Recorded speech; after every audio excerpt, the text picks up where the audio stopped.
সুপ্রিয় দর্শক, আজ জানাবো পশ্চিমবঙ্গ এবং দেশ বিদেশের বাছাই করা গুরুত্বপূর্ণ সব তাজা সংবাদ। আপনি যদি আমাদের চ্যানেলে নতুন হয়ে থাকেন তাহলে অবশ্যই আমাদের চ্যানেলটিকে সাবস্ক্রাইব করুন। নিত্য নতুন খবরগুলি আপনাদের হাতের মুঠোয় তুলে দেওয়ার জন্য আমরা সদা সর্বদা প্রস্তুত। শুরুতেই দেখে নিব সংবাদ শিরোনাম। সভার মাঝে ইস্তফার কথা বলে ফেললেন পুরমন্ত্রী ফিরহাদ, কি এমন ঘটল? বাড়ি বাড়ি এসআইআর হিয়ারিং এর নোটিশ আজ থেকে, শুনানিতে না গেলে কি হবে? বাংলাদেশে হিংসার নেপথ্যে পাক চোর সংস্থা আইএসআই, ভারতকে চাপে রাখতে ফের ছদ্মবেশ। বছর ঘুরলে বিধানসভা ভোট, তার আগে লক্ষ্মীর ভান্ডার নিয়ে বড় কথা বলে দিলেন মুখ্যমন্ত্রী। হঠাৎ ছন্দপতন, দক্ষিণবঙ্গে হাড়হিম করা শীত কবে থেকে? আজকের আবহাওয়ার খবর। ঘুগনি বানিয়ে বিক্রি করুন, মুখ্যমন্ত্রীকে তীব্র কটাক্ষ শুভেন্দু অধিকারীর।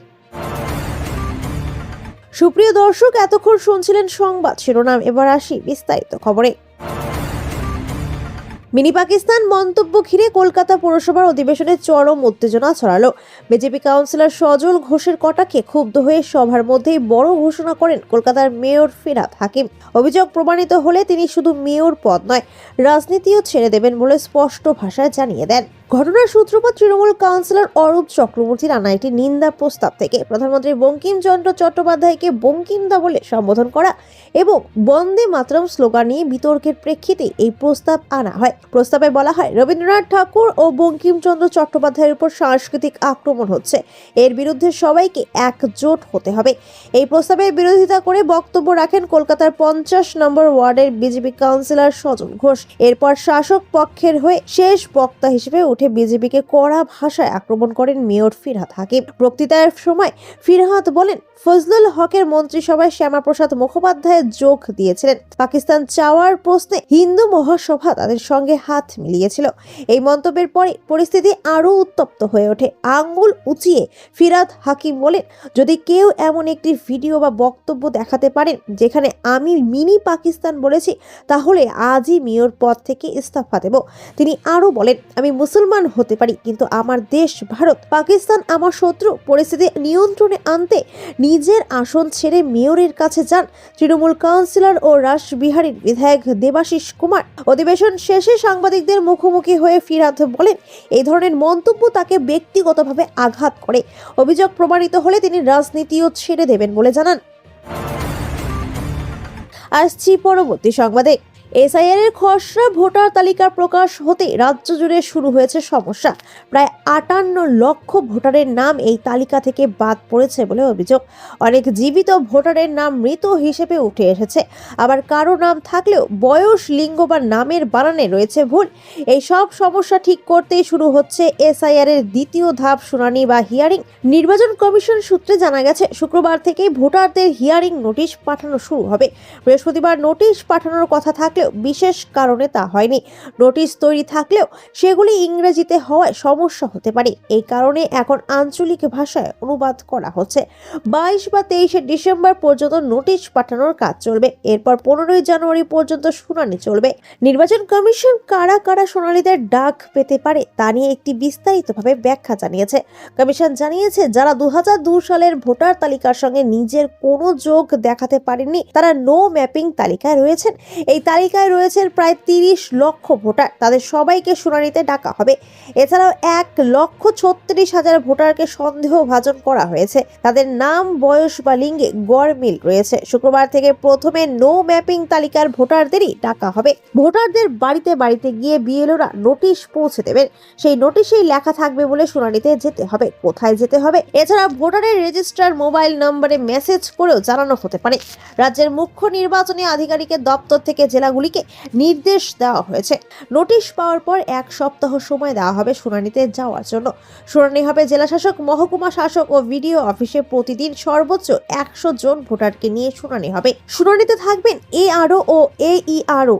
যে ভোটারের নামে নোটিশ এসেছে তিনি যদি নির্দিষ্ট দিনে শুনানিতে যেতে না পারেন তাহলে তারিখ বদলানো হতে পারে, তবে সেক্ষেত্রে যথাযথ কারণ জানাতে হবে। আসছি পরবর্তী সংবাদে।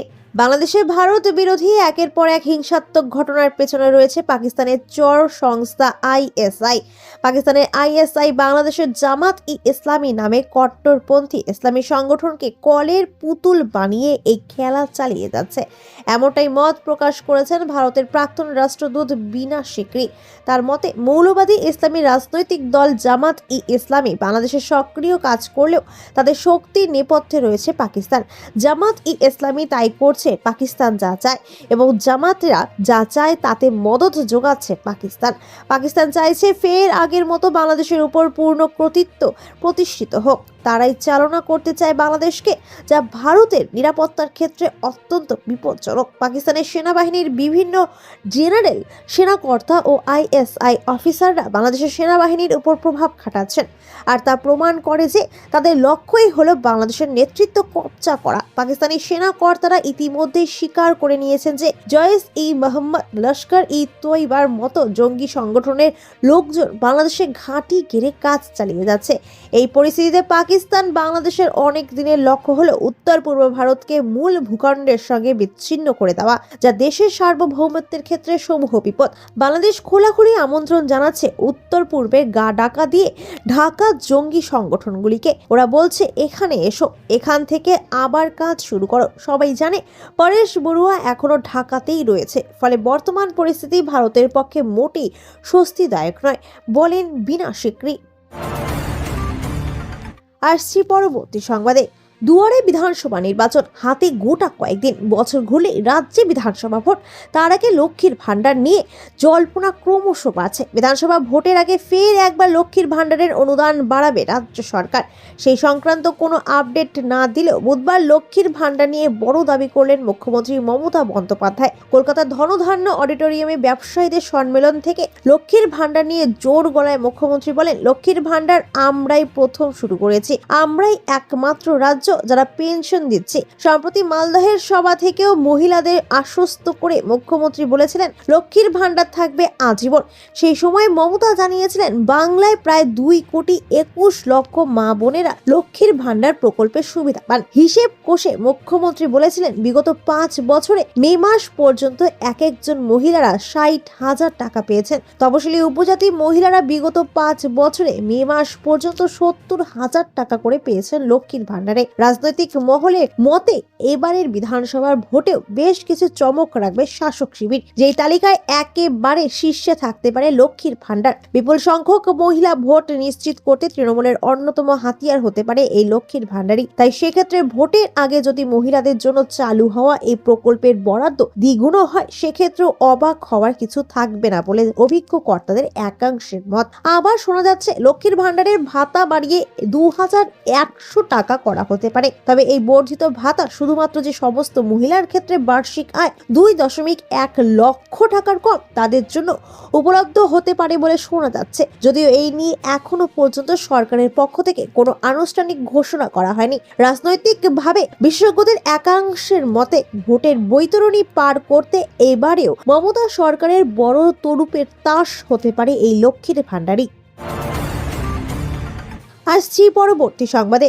ডিসেম্বর এসে মাঝামাঝিতেও চলে এলো, তবে দক্ষিণবঙ্গে ঠান্ডার দেখা নেই। পূর্বাভাস ছিল উত্তরে হাওয়া এবং লা নিনার জোড়া ফলায় চলতি বছরে শীতের ইনিংস লম্বা হবে, তবে তা হচ্ছে কই।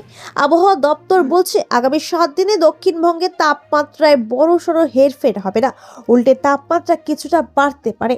অন্তত বড়দিনের আগে কনকনে ঠান্ডা পড়বে না বলেই পূর্বাভাস হাওয়া অফিসের। আগামী 7 দিন পশ্চিমের জেলাগুলিতে সর্বনিম্ন তাপমাত্রা 12 থেকে 14 ডিগ্রি সেলসিয়াসের মধ্যে থাকবে।